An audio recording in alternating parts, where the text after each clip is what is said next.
Welcome to SportsCenter on YouTube. It's the internet. We can say anything, but we won't. It's Randy Scott. I'm Gary Striewski. And it brings me no pleasure in having to deliver this news, but Randy has been traded.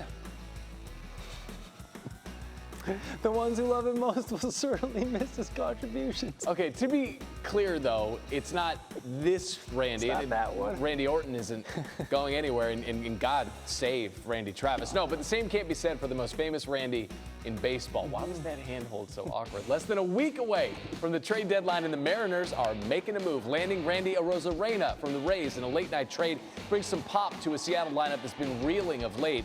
Get it? Mariners reeling. Losing 8 of 9. Julio Rodriguez, J.P. Crawford lost to the injured list. Meanwhile, Tampa Bay gets 2 lower-level minor leaguers as well as a player to be named later. Remember, Seattle was up 10 games in the AL West on June the 18th, but they have fallen all the way back now to the pack. Matter of fact, they trail Houston by a game. Arozarena joining an M's squad that ranks last in the majors with a .216 batting average. That's currently the worst mark in franchise history by 10 points. Team also ranking 3rd to last in scoring and OPS, ahead of only the lowly Marlins and the White Sox in both. Meanwhile, we have assist, and a couple of assists. Dylan Cease making his 144th career start. San Diego winners of 4 straight, looking for a sweep in the nation's capital. And Cease looking for a no-hitter. Xander Bogaerts tracking, tipping to Jackson Merrill. Ooh, that was 57 pitches in. You need some plays from your defense, and this right here being offered too. So the no-hitter still alive thanks to Cease and the aforementioned assist. Bottom of the 7th, same score, 2 outs. Now at 93 pitches for Dylan Cease in his first season with the Padres. Spent the first handful out there in Chicago. We're going to reminisce on that in a second. He has a no-hitter through 7, 94 pitches in, and he's making the case with Skip. I just tried to put together as good of an argument as I could, and then Joe and Crony were there, and I kind of had them chime in on my behalf. And fortunately, he listened to me, and the rest is history. So he gets to stay in. Shildt said after the game he looked over to Joe Musgrove, who threw the no-hitter, the only one up to this point for the Padres in 2021. Musgrove said his stuff is pretty good. So Shildt said, hey, he's thrown one. We let him ride. More defensive assistance. This coming in the home half of the 8th, but it was this close to being broken up. Look at that. Bobbled by Bogaerts, but still able to make the play. Gets the out. Cease fired up. So we move to the bottom of the 9th. Cease 1 out away, which is a place he's been before. September 3rd, 2022, when with the Sox, 1 out away from a no-hitter against the Twins, going up against Luis Arraez, and Arraez ruined his night. Ruined the no-hit bid.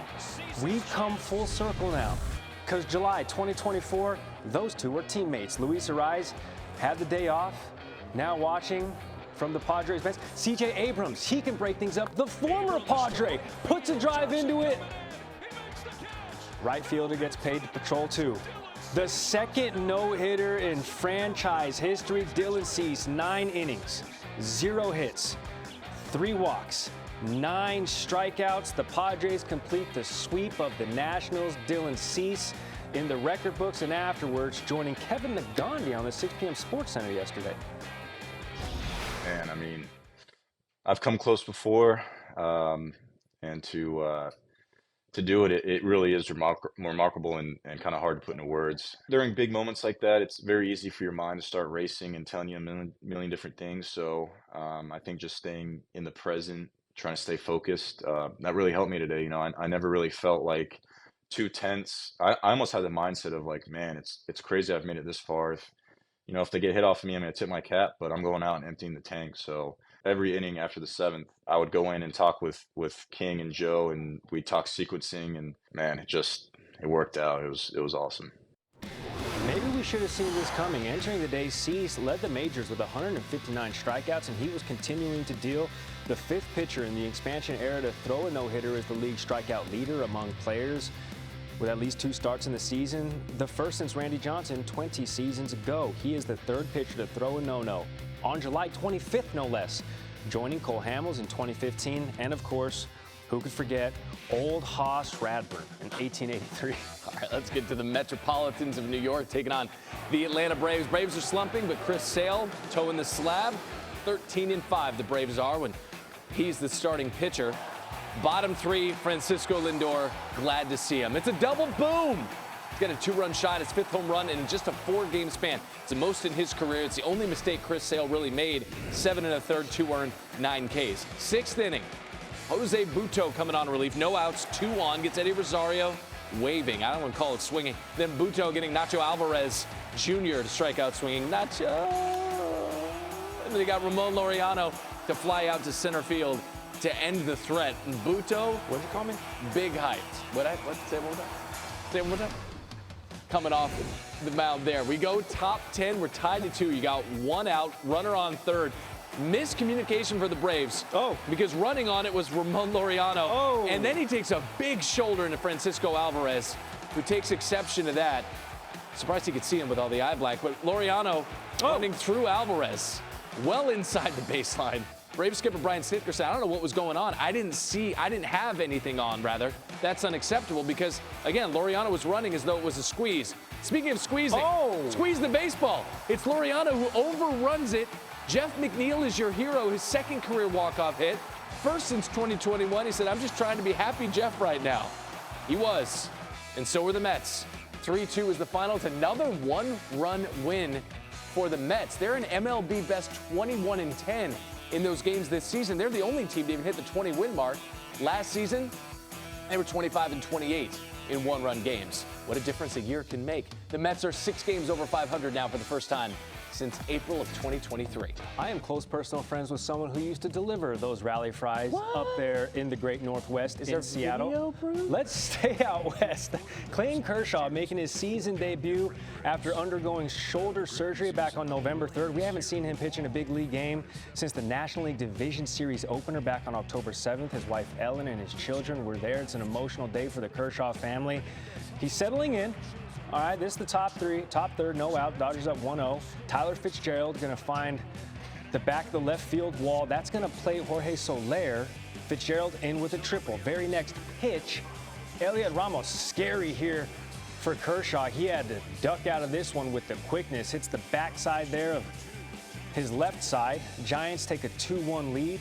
Kershaw would remain in the game, and you know the 3-time Cy Young winner would find his groove. Patrick Bailey, see you later. Very next batter, striking out David Villar. And then Thairo Estrada to end the inning. This would be Kershaw's 2nd shortest outing in a season debut, just 4 innings pitched. But remember, they got to ramp him up. He did make 3 rehab assignment starts. Move now to the Dodger offense. Bottom of the 8th, we're tied at 4. Former Giant Nick Ahmed up and out. He has been making his National League West tour because he spent the first 10 seasons of his big league career out in the desert with the Diamondbacks and most recently with the Giants, and now in just his 2nd game as a Dodger with the home run, giving them a 5-4 lead. And then the very next batter, Shohei Ohtani, is gone. That's a solo shot to add to the cushion there. Dodgers go back-to-back in the 8th inning. They win 6-4. The offense was great, but even better to see Clayton Kershaw back on the mound. Here's Alden Gonzalez from L.A. Clayton Kershaw was pitching in his first big league game in nearly 10 months, in the wake of his first ever arm surgery. But longtime Dodgers catcher Austin Barnes noticed the same Kershaw he's always known. Same ability to keep hitters off balance, same unrelenting intensity. True to form, Kershaw afterwards expressed disappointment with his fastball command and unhappiness that he gave up a couple of runs. More so, though, he expressed gratitude. There's a lot of people in here that spent a lot of time with me to help me get back, and people back home as well to help. So this was really cool that a lot of people cared so much to help me, and so. And then for me personally to go back out and, pitch here in Dodger Stadium, definitely not that I ever did before, but I'm not going to take that for granted again. Dodgers manager Dave Roberts stressed before the game that Kershaw's performance won't impact the team's approach ahead of the trade deadline. Regardless, they're still expected to chase a frontline starting pitcher by July 30th. But a Dodgers rotation that has been ravaged by injury has been turning the corner lately. Tyler Glasnow returned on Wednesday. Bobby Miller and Walker Buehler are expected back at some point within the next couple of weeks. And on Thursday afternoon, Kershaw looked a lot like the Kershaw of old. Afterwards, Roberts said, quote, "If this is the floor, then we're in for a fun ride with Kershaw this year."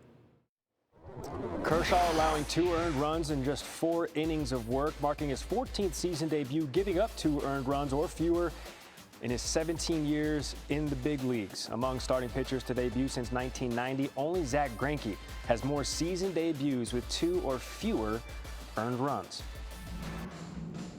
All right, former Dodger Max Scherzer striking out 9 White Sox yesterday in the Rangers' 2-1 win over Chicago, and in so doing, Mad Max passing Justin Verlander for 10th place on the all-time strikeouts list. For Scherzer, it was his 88th career outing with at least 9 Ks and 1 or fewer earned runs. That is the 5th most all-time since the earned run became an official stat in 1913. And listen, wins over the White Sox still count. They're just not uncommon, not this season. The White Sox are 27-78. Only the 1962 Mets have a worse record this many games into the season in the expansion era.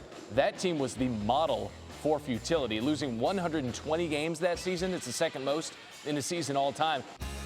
Wins over the White Sox still count. They are a terrible team this season, though. Do you think Randy Arozarena's teammates held his hand when they got the trade news? I think that they would love to hold his. Come on. Interlock the fingers. Internet is forever. I don't want to be traded.